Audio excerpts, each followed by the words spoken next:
Lestat el vampiro, una novela de Anne Rice, capítulo 26. Por la senda del mal, de París a El Cairo.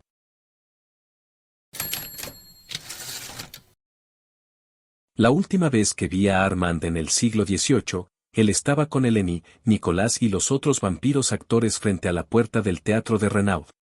Observaba cómo nuestro carruaje se abría paso en el tráfico del boulevard. Le había encontrado un rato antes, encerrado con Nicolás en mi viejo camerino y enfrascado en una extraña conversación que dominaba el sarcasmo de Nicolás y su peculiar entusiasmo. Cubierto por una peluca y envuelto en una sombría levita roja, me pareció que ya había adquirido una nueva opacidad. Como si cada momento transcurrido desde la disolución de la vieja asamblea le estuviera dando más solidez y más fuerza. Nicolás y yo no tuvimos palabras para el otro en esos embarazosos últimos instantes. Armand, en cambio, aceptó educadamente las llaves de la torre y una gran suma de dinero, con la promesa de que Roget le facilitaría más cuando él quisiera. Su mente siguió cerrada para mí, pero me aseguró de nuevo que no causaría el menor daño a Nicolás. Mientras terminábamos de despedirnos, pensé que Nicolás y el pequeño grupo de vampiros tenían todas las posibilidades de sobrevivir y que Armand y yo quedábamos amigos. Al término de aquella primera noche, Gabriel y yo estábamos lejos de París, como habíamos prometido. Durante los meses siguientes, viajamos a Lyon, Turín y Viena, y luego fuimos a Praga, Leipzig y San Petersburgo, luego volvimos al sur, a Italia, donde nos instalamos largos años. Y, en todos estos lugares, fui dejando mensajes a Marius escritos en las paredes. A veces no eran más que unas palabras garabateadas apresuradamente con la punta de la navaja. En otras ocasiones, pasaba horas cincelando mis reflexiones en la piedra. Pero siempre, estuviera donde estuviese, escribía mi nombre, la fecha y mi futuro destino, junto a mi invitación: Marius, date a conocer. En cuanto a las antiguas asambleas de vampiros, fuimos encontrándolas en un puñado de lugares dispersos, pero, desde el primer momento, quedó claro que las viejas costumbres estaban desmoronándose por todas partes.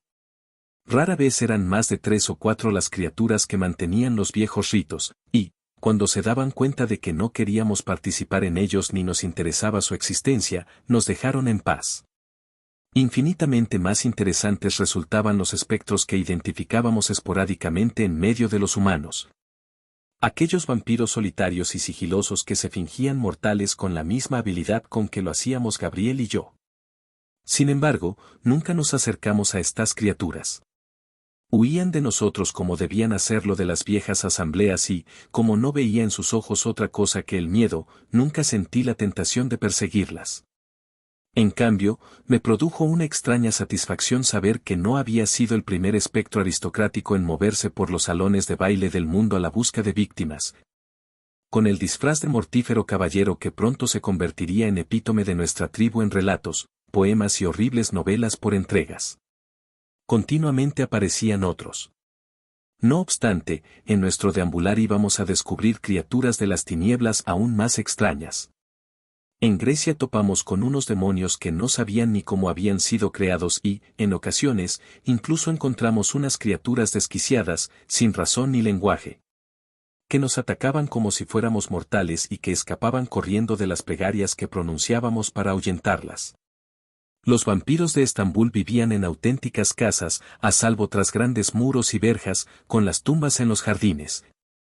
Y vestían las mismas túnicas vaporosas que todos los humanos de esa parte del mundo para cazar por las calles nocturnas.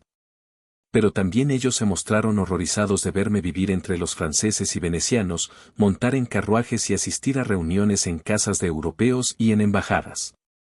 Nos amenazaban, gritando encantamientos contra nosotros, y luego huían llenos de pánico cuando nos volvíamos contra ellos, para volver a acosarnos de nuevo poco después.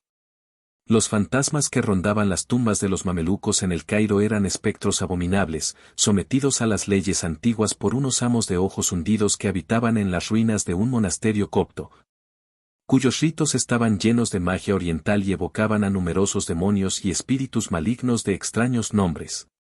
Todos ellos se mantenían a distancia de nosotros pese a sus ácidas amenazas, pero conocían nuestros nombres. En el transcurso de los años, nunca tuvimos más noticias de todas aquellas criaturas, naturalmente, ello no constituyó una gran sorpresa para mí. Y, aunque eran muchos los vampiros de otros lugares que habían oído hablar de las leyendas de Marius y de otros antiguos, ninguno de ellos había visto con sus propios ojos a uno de tales seres. Incluso Armand se había convertido en una leyenda para ellos y era habitual oírles preguntarnos, ¿de veras habéis visto al vampiro Armand? No obstante, jamás encontré a un auténtico vampiro antiguo. Jamás encontré a un vampiro que estuviera cargado de algún tipo de magnetismo, a un ser de gran sabiduría o de especial talento. Un ser fuera de lo normal en quien el don oscuro hubiera obrado una transformación alquímica perceptible que pudiera interesarme. Comparado con aquellos seres, Armand era un dios sombrío. Y lo mismo cabía decir de Gabriel y de mí. Pero estoy adelantándome demasiado en mi narración. Al principio de nuestro vagar, cuando visitamos Italia por primera vez, conseguimos hacernos una idea más cabal y plena de los ritos y ceremonias antiguos. En Roma, la asamblea salió a recibirnos con los brazos abiertos. Venid al aquelarre, nos dijeron.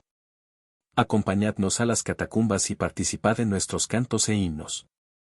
Aquellos vampiros romanos sabían que habíamos destruido la Asamblea de París y que habíamos vencido al gran Armand, el dominador de los secretos oscuros. Sin embargo, no nos despreciaban por ello. Al contrario, no lograban entender los motivos de Armand para renunciar a su poder. ¿Por qué no había cambiado la Asamblea con el transcurso del tiempo? En efecto, incluso allí, donde las ceremonias eran tan complicadas y sensuales que me quitaban la respiración, los vampiros, lejos de evitar el contacto con los humanos, no tenían ningún reparo en hacerse pasar por uno de ellos cuando convenía a sus intereses. Lo mismo sucedía con los dos vampiros que habíamos conocido en Venecia y con el puñado de ellos que encontraríamos más adelante en Florencia. Envueltos en capas negras, se mezclaban con el público de la ópera, deambulaban por los pasillos sombríos de las grandes mansiones durante bailes y banquetes. E incluso, en ocasiones, se sentaban entre el populacho en las tabernas de baja estofa, estudiando muy de cerca a los humanos que les rodeaban. En Roma, más que en ninguna otra parte, esas criaturas tenían por costumbre vestir con la indumentaria de la época de su nacimiento, y, a menudo, iban engalanadas con las joyas y las prendas más espléndidas, regias e imponentes, que lucían majestuosamente cuando querían. No obstante, pese a todo ello, seguían retirándose a sus hediondos cementerios para pasar el día y seguían huyendo entre alaridos de cualquier símbolo del poder celestial. Además de volcarse con feroz abandono en sus espectaculares y aterradores aquelarres. En comparación con estos, los vampiros de París habían sido primitivos, vastos e infantiles. Sin embargo, terminé por entender que había sido el propio carácter sofisticado y mundano de París lo que había impulsado a Armand y a su grey a apartarse del contacto con los mortales. Con la secularización de la capital francesa, los vampiros se habían asido a los viejos ritos mágicos. En cambio, los espectros italianos vivían entre humanos de profunda religiosidad cuyas vidas estaban impregnadas del ceremonial católico, de hombres y mujeres que respetaban el mal tanto como respetaban a la Iglesia. En resumen, los ritos antiguos de los vampiros no eran muy distintos a las viejas ceremonias de los italianos mortales, de modo que los espectros se desenvolvían en ambos mundos. Al preguntarles si creían realmente en los ritos antiguos, se encogían de hombros. El aquelarre constituía para ellos un gran placer. ¿Acaso no lo habíamos disfrutado Gabriel y yo? ¿Acaso no nos habíamos sumado finalmente a la danza? Volved siempre que lo deseéis, nos dijeron los vampiros de Roma. Respecto a lo del teatro de los vampiros de París, a aquel gran escándalo que estaba conmocionando a los de nuestra raza por todo el mundo. En fin, eso tendrían que verlo con sus propios ojos para creerlo. Vampiros actuando en un escenario, desconcertando con trucos y mímica a un público de mondes. Todo aquello les parecía terriblemente parisino, exclamaban entre risas. Por supuesto, yo tenía en todo instante noticias más directas y concretas sobre el funcionamiento del teatro.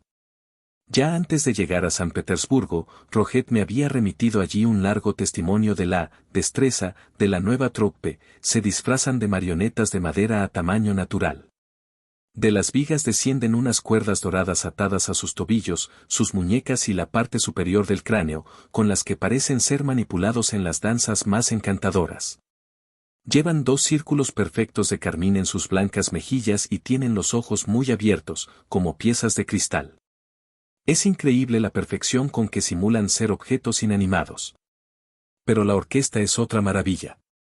Con las caras pálidas y pintadas en el mismo estilo que los actores, los músicos imitan artilugios mecánicos como si fueran muñecos articulados que, dándoles cuerda, pasaran el arco por sus pequeños instrumentos o soplaran sus pequeñas boquillas produciendo música de verdad.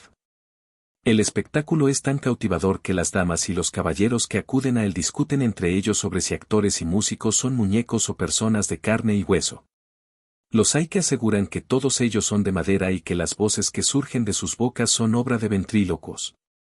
En cuanto a las obras en sí, resultarían terriblemente inquietantes de no estar representadas con tanta belleza y habilidad. Uno de sus espectáculos más populares presenta al espectro de un vampiro surgiendo de la tumba a través de una plataforma del escenario. La criatura resulta aterradora, con sus harapos, sus cabellos revueltos y sus colmillos. Pero, el vampiro se enamora enseguida de una mujer marioneta sin darse cuenta de que no está viva. Pero al no encontrar en el cuello de su amada sangre alguna que beber, el pobre vampiro no tarda en morir, en cuyo momento la marioneta revela que sí está viva, pese a ser de madera. Y entonces, con una pérfida sonrisa, lleva a cabo una danza triunfal sobre el cuerpo del vampiro derrotado. Le aseguro que ver la obra le hiela a uno la sangre. Y, a pesar de ello, el público aplaude y aclama la representación. En otra breve escena, las marionetas danzantes forman un círculo en torno a una muchacha humana y la engatusan para que se deje atar también con las cuerdas doradas como si fuera otra marioneta. El lamentable resultado es que las cuerdas la obligan a bailar hasta que pierde la vida. La muchacha suplica con gestos elocuentes que la liberen, pero las marionetas de verdad se limitan a reír y a hacer cabriolas mientras ella expira. La música es sobrenatural. Trae a la memoria las tonadas de los cíngaros en las ferias de pueblo. El director es Monsieur de l'Enfant, y suele ser el sonido de su violín el que abre la sesión nocturna. Como abogado de usted, le recomiendo que reclame parte de los beneficios que está consiguiendo esta destacada compañía. Las colas para cada función ocupan un trecho considerable del bulevar. Las cartas de Roget siempre me inquietaban. Me dejaban con el corazón desbocado. ¿Qué había esperado que hiciera aquella compañía de extraños actores? ¿Por qué me sorprendía su osadía y su inventiva? Los vampiros teníamos el poder para llevar a cabo todo aquello, pero no podía evitar hacerme aquellas preguntas.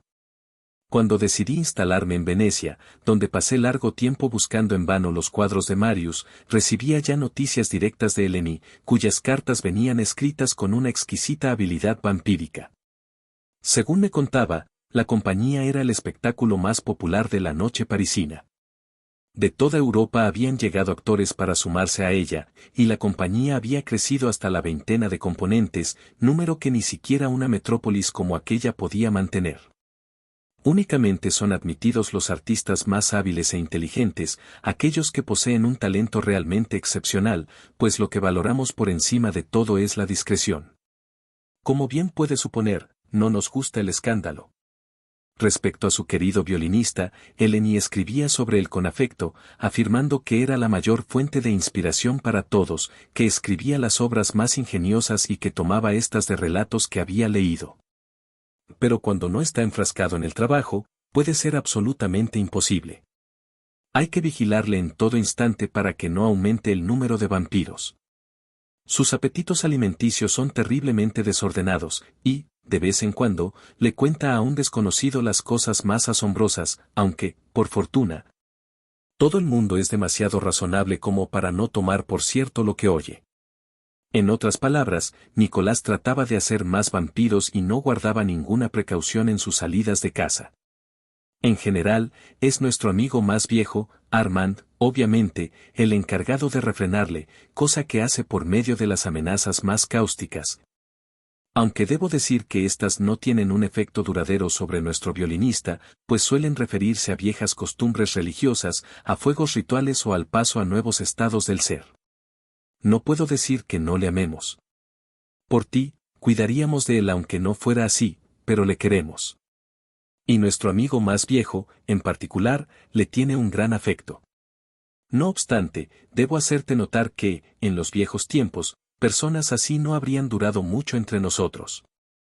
Por lo que respecta a nuestro amigo más viejo, dudo de que le reconocieras ahora. Ha construido una gran mansión al pie de la torre y vive allí entre libros y grabados como un caballero erudito, sin prestar atención apenas al mundo real. No obstante, cada noche llega a la puerta del teatro en su carruaje negro y sigue la representación desde su palco protegido por cortinas. Y acude después a resolver todas las disputas entre nosotros, a gobernar como siempre ha hecho, a amenazar a nuestro divino violinista, pero nunca jamás consiente en salir al escenario para actuar. Es él quien acepta a los nuevos miembros, que, como te he contado, vienen de todas partes. No tenemos que solicitar su presencia, sino que vienen a llamar a nuestra puerta. Vuelve con nosotros, escribía Eleni para terminar. Nos encontrarás más interesantes que cuando nos dejaste. Hay 1000 maravillas oscuras que no puedo exponer por escrito. Somos una estrella brillante en la historia de nuestra raza. No podríamos haber elegido un momento más perfecto en la historia de esta gran ciudad para nuestra pequeña maquinación. Y todo esto, esta espléndida existencia que llevamos, es obra tuya. ¿Por qué nos dejaste? Vuelve con los tuyos. Guardé todas estas cartas. Las conservé con el mismo cuidado con que guardé la misiva de mis hermanos de la Auvernia. Con la imaginación, vi perfectamente las marionetas. Escuché el lamento del violín de Nicolás. Vi también a Armand, llegando en su oscuro carruaje y ocupando su asiento en el palco.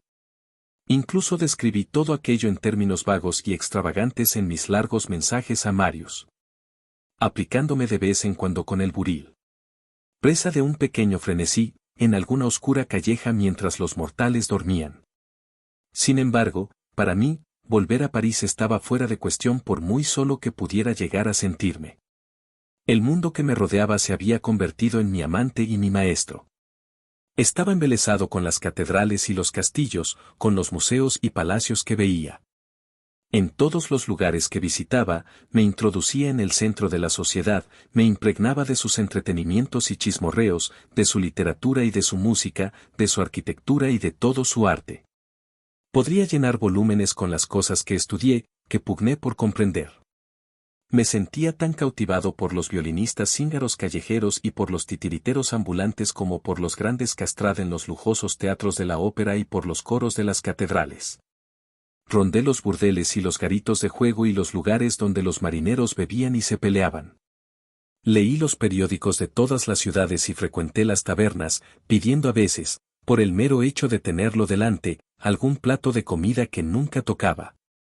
En esos lugares, conversé sin cesar con los mortales, invitando a muchos de ellos a incontables vasos de vino. Oliendo las pipas y los habanos que fumaban y dejando que aquellos olores mortales impregnaran mi ropa y mis cabellos. Y, cuando no estaba fuera merodeando de ese modo, viajaba por el reino de los libros que había pertenecido tan exclusivamente a Gabriel a lo largo de todos aquellos horribles años mortales en mi casa natal.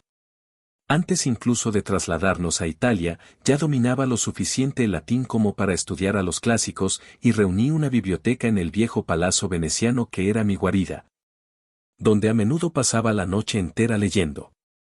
Y, por supuesto, era la leyenda de Osiris lo que más me subyugaba, evocándome el recuerdo de la narración de Armand y las enigmáticas palabras de Marius.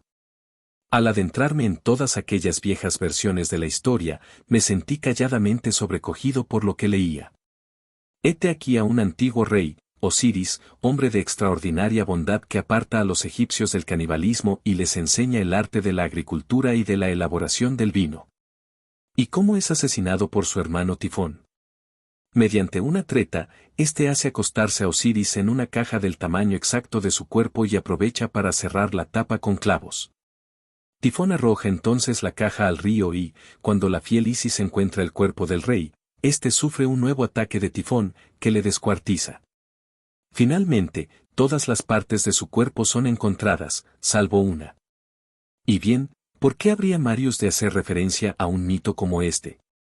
¿Y cómo no habría yo de asociarlo al hecho de que todos los vampiros dormidos en ataúdes, que son cajas del tamaño exacto de los cuerpos, incluso la miserable multitud de la asamblea de Les Innocents dormía en sus sepulcros?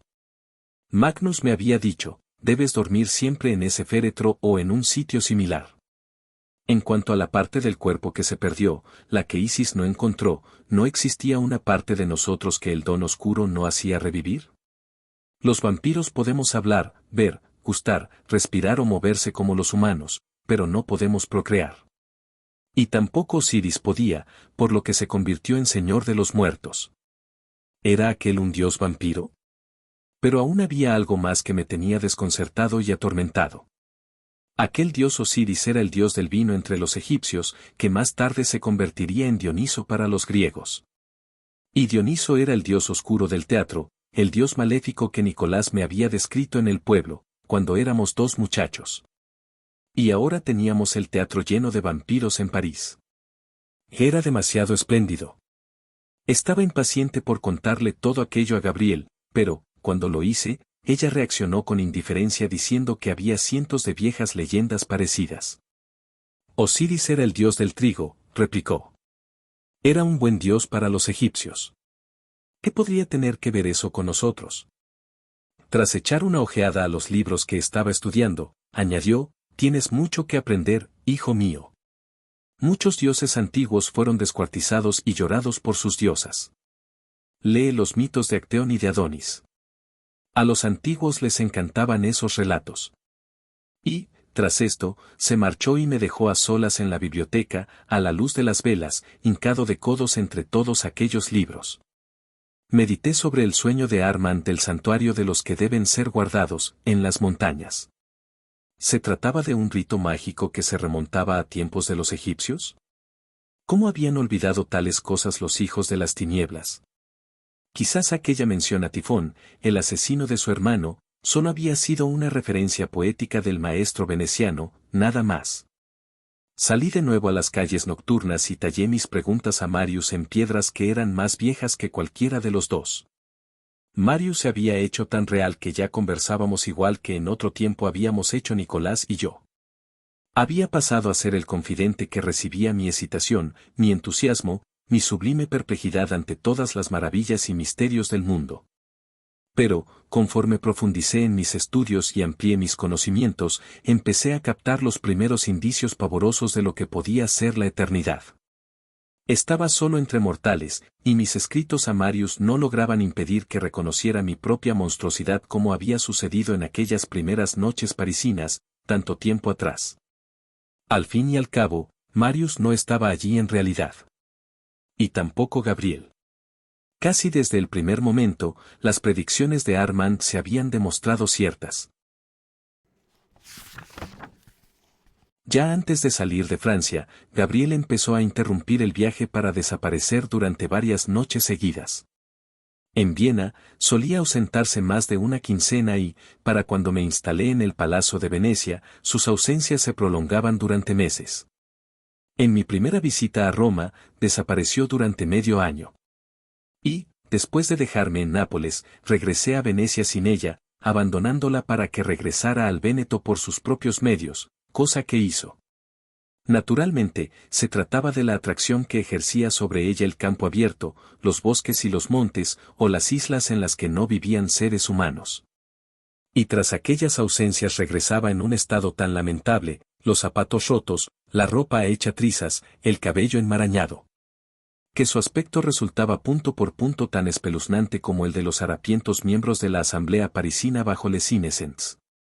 Entonces, deambulaba por mis estancias con sus ropas sucias y descuidadas, contemplando las grietas del yeso o la luz captada en las distorsiones de los cristales de las ventanas. Entonces me preguntaba por qué debía un inmortal repasar los periódicos, habitar en palacios, llevar oro en los bolsillos o escribir cartas a la familia mortal que había dejado atrás. Con aquel murmullo rápido y espectral hablaba de los acantilados que había escalado, de las ventiscas bajo las que había avanzado, de las cavernas llenas de marcas misteriosas y antiguos fósiles que había descubierto. Después, se marchaba de nuevo tan silenciosa como había llegado, y yo me quedaba esperándola, pendiente de su regreso, irritado con ella y amargado, para mostrarme ofendido con ella cuando por fin reaparecía. Una noche, durante nuestra primera visita a Verona, una pregunta suya me sobresaltó en una calleja oscura: ¿sigue vivo tu padre? En esa ocasión, Había estado ausente 2 meses. Yo la había añorado amargamente y ahora me preguntaba por la familia como si ésta tuviera alguna importancia. Aún así, contesté, sí, y muy enfermo. Pero ella no pareció prestarme atención. Traté de contarle que en Francia las cosas estaban muy mal y que, sin duda, habría una revolución. Gabriel movió la cabeza e hizo un gesto de indiferencia. No pienses más en ellos, dijo. Olvídalos. Y se marchó una vez más. Lo cierto era que no quería olvidarlos. Nunca dejaba de escribir a Roget preguntándole por mi familia. Le escribía con más frecuencia al abogado que a Eleni, al teatro. Le pedí unos retratos de mis sobrinos y mandé a Francia regalos de todos los lugares donde me detenía. Y me preocupé ante la revolución, como cualquier francés mortal. Y por último, cuando las ausencias de Gabriel se hicieron más largas y nuestros momentos juntos se volvieron más llenos de tensión e incertidumbre, empecé a discutir estos asuntos con ella. El tiempo se llevará a nuestra familia, le decía. El tiempo se llevará a la Francia que hemos conocido. Entonces, ¿por qué renunciar a los nuestros ahora que aún podemos tenerlos? Yo necesito estas cosas, te lo aseguro. Esto es la vida para mí. Pero aquello solo era la verdad a medias. Yo no poseía a Gabriel más de lo que poseía a cualquier otro. Ella debió entender lo que le estaba diciendo en realidad. Debió oír la recriminación que había tras mis palabras. Los diálogos como este la entristecían. Hacían surgir de ella la ternura. Entonces me permitía traerle ropas limpias, peinarle el cabello. Y luego salíamos juntos a cazar y charlar. Tal vez incluso acudía a los casinos conmigo, o a la ópera. Durante un breve lapso de tiempo, se convertía en una espléndida gran dama. Y esos momentos nos mantenían unidos todavía, perpetuaban nuestra creencia en que todavía éramos una pequeña asamblea, un par de amantes triunfantes frente al mundo mortal. Juntos ante el fuego en alguna mansión rural, cabalgando juntos en el asiento del cochero con las riendas en mis manos, caminando juntos por el bosque a medianoche. Seguíamos cambiando nuestras opiniones discrepantes de vez en cuando. Incluso íbamos juntos en busca de casas encantadas, un pasatiempo reciente que nos llenaba de excitación. De hecho, Gabriel regresaba a veces de un viaje precisamente porque había oído hablar de una presencia fantasmal y quería que la acompañara a ver qué descubríamos. Naturalmente, la mayoría de las veces no encontrábamos nada en los edificios vacíos donde se decía que aparecían los espíritus. Y los desdichados a quienes se tachaba de poseídos por el demonio no eran, las más de las ocasiones, sino enfermos mentales corrientes. No obstante, hubo veces en que presenciamos fugaces apariciones y sucesos misteriosos para los cuales no encontramos explicación, objetos que volaban, voces que surgían como rugidos de la boca de niños poseídos. Corrientes de aire heladas que apagaban las velas en una habitación cerrada. Nunca sacamos nada en claro, sin embargo, de todo aquello. No vimos más de lo que un centenar de estudios mortales había descrito ya. Finalmente, el asunto se convirtió para nosotros en un mero juego, y, cuando hoy vuelvo la vista atrás, me doy cuenta de que continuábamos con él porque nos mantenía juntos. Porque nos proporcionaba unos momentos de convivencia que, de otro modo, no habríamos tenido. Pero las ausencias de Gabriel no eran lo único que destruía nuestro afecto por los demás con el transcurso de los años. Era también su actitud cuando estaba conmigo, las ideas que expresaba. Aún conservaba aquella costumbre suya de decir exactamente lo que pensaba y poco más. Una noche, en nuestra casita de la Vía Ghibellina, de Florencia, Gabriel apareció tras una ausencia de un mes y empezó a hablar. Ya sabes que las criaturas de la noche están maduras para acoger a un gran líder. No a un supersticioso murmurador de viejos ritos, sino un gran monarca oscuro que nos galvanice siguiendo unos nuevos principios. ¿Qué principios?, pregunté. Haciendo caso omiso de mi réplica, ella continuó, imagina algo más que este clandestino y repulsivo alimentarse de mortales, algo grande magnífico como lo era la Torre de Babel antes de que la cólera divina la derribara. Hablo de un líder instalado en un palacio satánico que envía a sus seguidores a volverse hermano contra hermano, a hacer que las madres maten a sus hijos, a arrojar a la hoguera todos los grandes logros de la humanidad. A agostar la tierra para que todos, inocentes y culpables, mueran de hambre. Crear el caos y el sufrimiento allí donde vayas y derrotar a las fuerzas del bien para desesperación de los hombres. Eso sí que es algo merecedor de ser llamado maldad. Esa sí que es la obra de un verdadero demonio. Tú y yo no somos nada más que flores exóticas del jardín salvaje, como tú me dijiste. Y el mundo de los hombres no es ahora ni más ni menos de lo que ya vi en mis libros hace años, en la Auvernia. La conversación me disgustó. Pero me alegró tener a Gabriel junto a mí en la estancia, poder hablar con alguien que no fuera un pobre mortal engañado. No estar solo con mis cartas de casa. ¿Pero qué hay, entonces, de tus cuestiones estéticas? Pregunté. ¿Qué hay de eso que le explicaste a Armand acerca de que quería saber por qué existía la belleza y por qué razón continúa afectándonos? Gabriel se encogió de hombros. Cuando el mundo del hombre se hunda en ruinas, la belleza se impondrá. Volverán a crecer los árboles donde había calles, las flores cubrirán de nuevo el prado que hoy es un rancio tenderete de barracas. Este será el propósito del amo satánico, ver crecer las hierbas silvestres y ver cómo el bosque tupido cubre todo rastro de las ciudades que un día fueron enormes hasta que nada queda de ellas. ¿Y por qué llamas a todo eso satánico? Quise saber. ¿Por qué no llamarlo caos? Eso es lo que sería. Porque así es como lo llamarían los humanos. Fueron ellos quienes inventaron a Satán, ¿no es así? Satánico no es más que el calificativo que dieron al comportamiento de aquellos que perturbaban el orden en el que querían vivir los hombres. No lo entiendo. Pues utiliza tu mente sobrenatural, hijo mío de ojos azules y de cabellos de oro, mi hermoso matalobos. Es muy posible que Dios hiciera el mundo como dijo Armand. ¿Es esto lo que has descubierto en los bosques? ¿Te lo han revelado las hojas de los árboles? Gabriel se echó a reír. Desde luego, Dios no es necesariamente antropomórfico, respondió a continuación. Ni lo que, en nuestro colosal egoísmo y sentimentalismo, llamaríamos una persona decente. Pero probablemente existe un Dios. Satán, en cambio, fue una invención humana, un modo de denominar a la fuerza que busca derribar el orden civilizado de las cosas. El primer hombre que elaboró unas leyes, fuera Moisés o algún antiguo rey Osiris egipcio, ese legislador creó al diablo. El diablo es el que tienta al hombre a quebrantar las leyes, y nosotros somos realmente satánicos por cuanto no seguimos ninguna ley para la protección del hombre. Entonces, ¿por qué no saltárnoslas todas?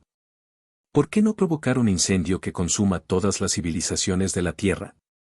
Me sentía demasiado asombrado para responder. No te preocupes, añadió Gabriel con una carcajada, yo no pienso hacerlo. Pero creo que sucederá en las décadas futuras. ¿No crees que alguien lo hará? Espero que no. Contesté. O, mejor, deja que lo exprese de este modo, si uno de nosotros lo intenta, habrá guerra. ¿Por qué? Todo el mundo seguirá a ese líder. Yo no. Yo combatiré contra él. Eres muy divertido, Lestat. Exclamó ella. Es ridículo. Gabriel había apartado la mirada en dirección al patio, pero pronto la volvió de nuevo hacia mí, y el color surgió en sus mejillas. ¿Ridículo echar por tierra todas las ciudades? Entendí que denominaras ridículo al teatro de los vampiros, pero ahora te estás contradiciendo.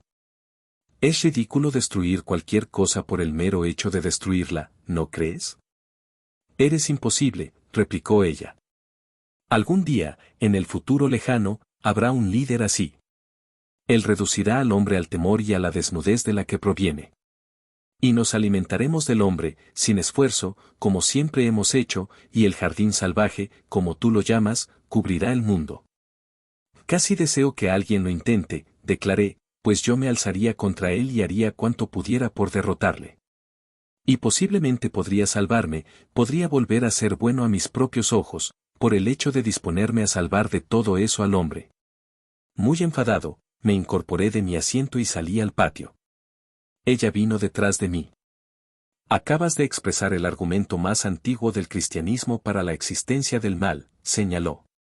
Que está ahí para que podamos combatirlo y obrar el bien. Qué triste y qué estúpido, asentí. Esto es lo que no entiendo de ti, continuó ella. Te aferras a tu vieja fe en la bondad con una tenacidad prácticamente inconmovible. Y, en cambio, resultas magnífico en lo que constituye tu naturaleza. Cazas a tus presas como un ángel oscuro. Matas despiadadamente y, cuando lo decides, pasas la noche saciándote de víctimas. ¿Y bien? Le dirigí una fría mirada. No sé ser malo haciendo el mal. Ella se rió. De muchacho era un buen tirador, añadí. Y un buen actor en el escenario. Ahora soy un buen vampiro. Así es como entendemos la palabra bondad. Cuando Gabriel se hubo ido, me tendí de espaldas en las losas del patio y contemplé las estrellas pensando en todos los cuadros y esculturas que había visto en la ciudad de Florencia.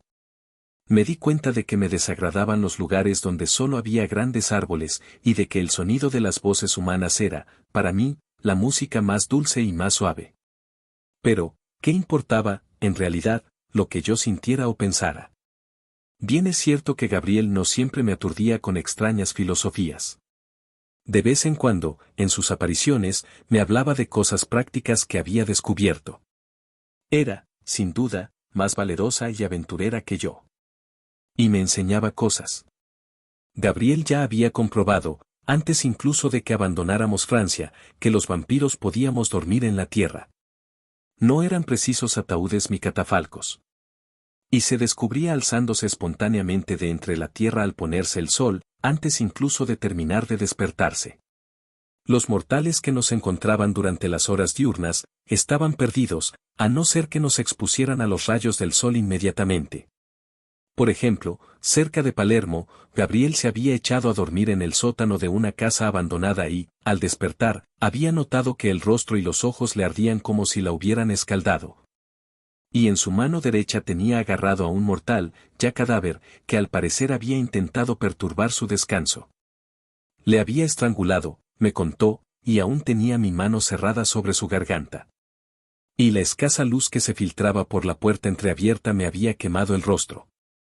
¿Qué habría sucedido de ser varios los mortales? Quise saber, vagamente fascinado con ella. Gabriel movió la cabeza en gesto de negativa y se encogió de hombros.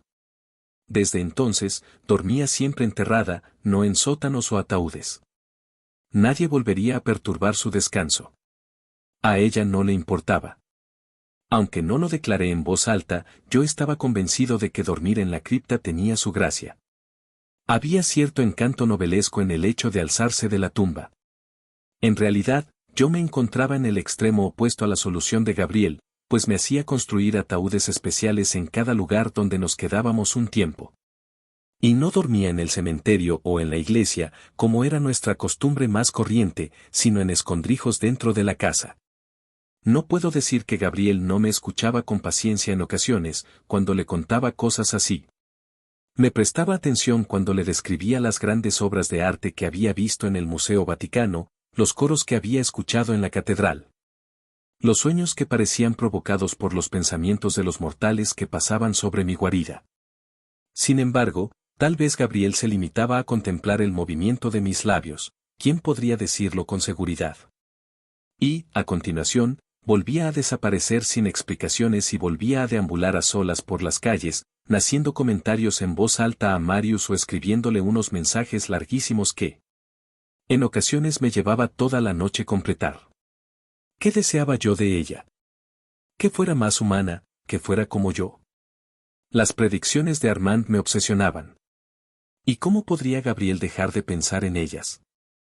Tenía que haberse dado cuenta de lo que sucedía, de que estábamos alejándonos cada vez más, que se me rompía el corazón pero tenía demasiado orgullo para decírselo.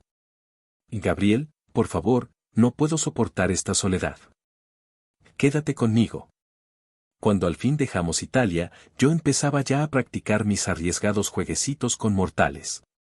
De vez en cuando veía a un hombre o a una mujer, a un ser humano que me parecía perfecto espiritualmente, y me dedicaba a seguirlo. Primero, prolongaba este seguimiento una semana, después durante un mes, a veces incluso más tiempo todavía. Me enamoraba de aquel ser. Imaginaba una amistad, una conversación, una intimidad que jamás podríamos tener.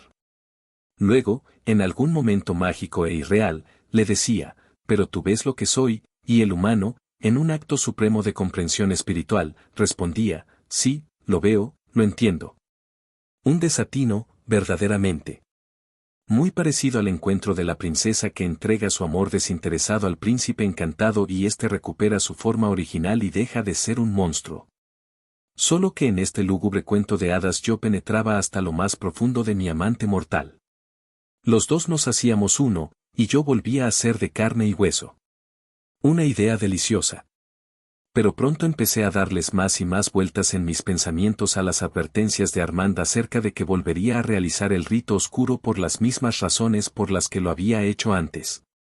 Entonces, dejé de practicar el jueguecito y me limité a seguir cazando con toda la crueldad y el espíritu vengativo de siempre, y ya no fueron los malhechores mis únicas presas. En la ciudad de Atenas, dejé el siguiente mensaje a Marius, no sé por qué continúo. No busco la verdad. No creo en ella. No espero conocer por ti ningún antiguo secreto, sea el que sea. Pero en algo creo, tal vez solo sea en la belleza del mundo por el que vago o en la propia voluntad de vivir. Este don me fue entregado demasiado pronto. Y me fue otorgado sin una buena razón. Y, ya a mis 30 años mortales de edad, empiezo a tener una cierta idea de por qué muchos de nuestra raza lo han desperdiciado o han renunciado a él. Yo, en cambio, continúo. Y te busco. Ignoro cuánto tiempo pude haber vagado por Europa y hacia de aquella manera. Pese a todas mis lamentaciones por la soledad en que me hallaba, estaba acostumbrado a ella. Y siempre había nuevas ciudades igual que había nuevas víctimas, nuevos idiomas y nuevas músicas que escuchar. Por mucho dolor que sintiera, siempre decidía en último término un nuevo destino. Mi deseo era conocer, finalmente, todas las ciudades de la Tierra, incluso las remotas capitales de la India y de la China, donde hasta el objeto más sencillo me parecería extraño y donde las mentes que sondeara resultaran tan incomprensibles como las de unos seres procedentes de otros mundos. Sin embargo, cuando partimos de Estambul en dirección al sur, adentrándonos en el Asia Menor, Gabriel sintió con más fuerza todavía la llamada de aquella tierra nueva y extraña, de modo que apenas aparecía a mi lado.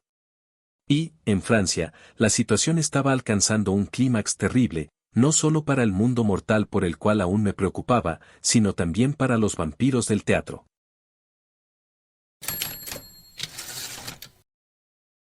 Gracias por dedicar tiempo a escuchar este audiolibro. Si deseas que continúe con esta fascinante historia, házmelo saber en los comentarios. No olvides suscribirte para no perderte futuros contenidos y si tienes alguna preferencia para la narración de otro libro déjame también saber en los comentarios. Tu apoyo significa mucho y si te gusta mi trabajo puedes apoyarme con un donativo a través del link que está en la descripción. Hasta la próxima.